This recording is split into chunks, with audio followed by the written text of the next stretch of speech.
बहुत बहुत धन्यवाद। और सभागार तो करीब करीब भरा हुआ ही है, लेकिन जब संस्कृत में व्याख्यान चल रहा था तो बहुत लोग चले गए और मुझे लग रहा था कि मैं उनको रोक लूं, है ना। तो मैं हमारे ललित पटेल जी का जब मैं भाषण सुन रहा तब अभिभूत था।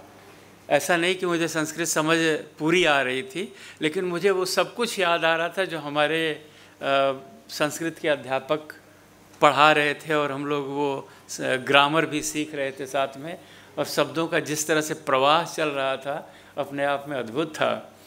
तो हमारे कुलपति साहब चले गए, लेकिन तो मैं उनका भी धन्यवाद करता कि भाई आपने इतना बड़ा अवसर मुझे दिया।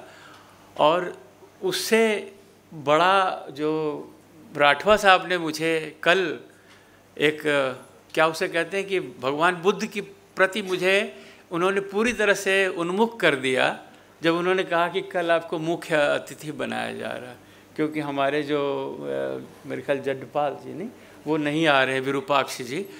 तो मुझे लगा अरे ये तो क्या कहते हैं कि भगवान बुद्ध की अनुकंपा मेरे पर हो रही है कि मैं अपनी बातों को पूर्ण रूप से ऐसे सभागार में रख पाऊँगा जहाँ पर इतने बड़े बड़े विद्वान उपस्थित हैं, है ना। जोधपुर से, वाराणसी से, वाराणसी चूँकि मेरी अपनी काशी हिंदू विश्वविद्यालय है तो एक अजीब सा जुड़ाव भी था।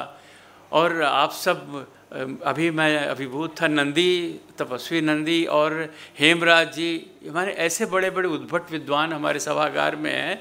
तो मैं प्रणाम करता हूँ आप सबको, और प्रणाम करता हूँ हेमचंद्राचार्य उनकी स्मृति को।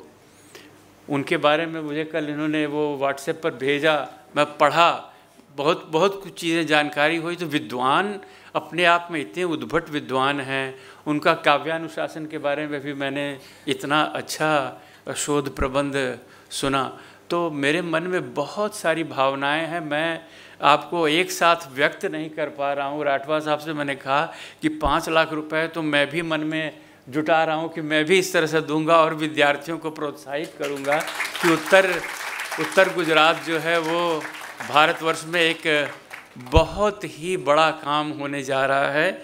और ईश्वर करे, है ना, प्रभु की कृपा हो कि हमारा जो ये भारतीय विद्या का जो भंडार है, कहने लगे इतने सारे पांडुलिपियाँ हैं, और इतनी ही पांडुलिपियाँ मैं लगभग 60,000 कोलकाता में देख आया।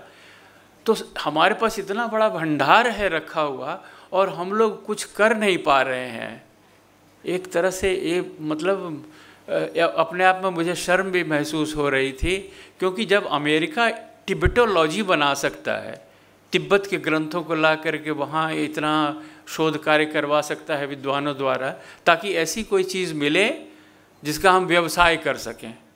हमारे यहाँ ये भावना नहीं होती है। हम तो वसुधैव कुटुंबकम की बात करते हैं, व्यवसाय की बात नहीं करते हैं। लेकिन उनका जो नज़रिया है, क्या कुछ उससे सीख कर हम लोग अपनी इस प्राचीन धरोहर को नहीं संभाल सकते?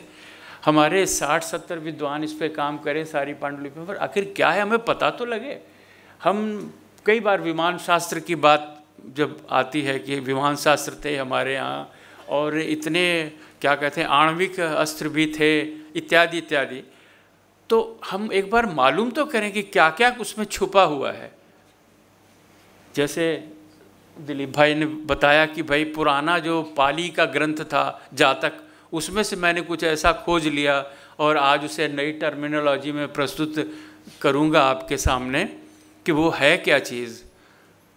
उसी तरह से हम अपनी बहुत सारी पांडुलिपियाँ जो है, बहुत सारा जो हमारा भारतीय विद्या जो छुपी हुई है, उसे क्यों ना हम एक बार कोशिश करके उद्घाटित करें। बहुत कुछ नवीन उसमें से मिलेगा।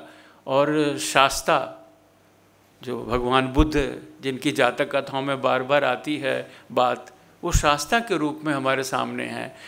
और जब उनको पाली साहित्य वाला वो जातक कथा बुद्ध घोष ने कब, इतना पुराना 3री शताब्दी में लिखा हुआ है ना, वो पाली वाला ग्रंथ जिसको हम लोग लगभग भूल चुके थे, या अलमारियों में हो सकता है धूप बत्ती। यहाँ बौद्ध विहारों में भी मैंने वही अवस्था देखी कि इतनी अच्छी जो हमारे डे टू डे लाइफ को, हमारे दिनचर्या को इतनी अच्छी तरह प्रभावित कर सकती है, हमारे जीवन में इतने सुख ला सकती है, उसको हम लोगों ने सिर्फ नासमझी में अलमारी में बंद कर दिया हुआ है। तो ऐसी बहुत सी कृतियाँ हैं, बहुत सी पांडुलिपियाँ हैं जिनको हम सामने लाएंगे, मेरा ये विश्वास रहेगा। और आपका विश्वविद्यालय जो है इसमें अग्रणी भूमिका निभाए, यही मेरी इच्छा है। पर आज का वक्तव्य जो मैं शुरू करने के पहले चाहूँगा ये कि आपको ये बताऊँ कि देखिए, ये एक धारा होती है, ज्ञान जो है वो एक धारा के रूप में प्रवाहित होता रहता है। जैसे अभी उन्होंने काव्य अनुशासन में बताया, उनके जो हेमचंद्राचार्य जी जो पहले के जो थे, उनके पूर्ववर्ती जो विद्वान हैं, उनको भी साथ ले करके वो आगे बढ़े हैं। और यही होता है हमारे साइंटिफिक रिसर्च का, तो यही मेथड रहा है ना। हम लोग न्यूटन को अगर अपनी 9वीं 10वीं कक्षा में पढ़ते रहे, न्यूटन्स लॉज ऑफ मोशन,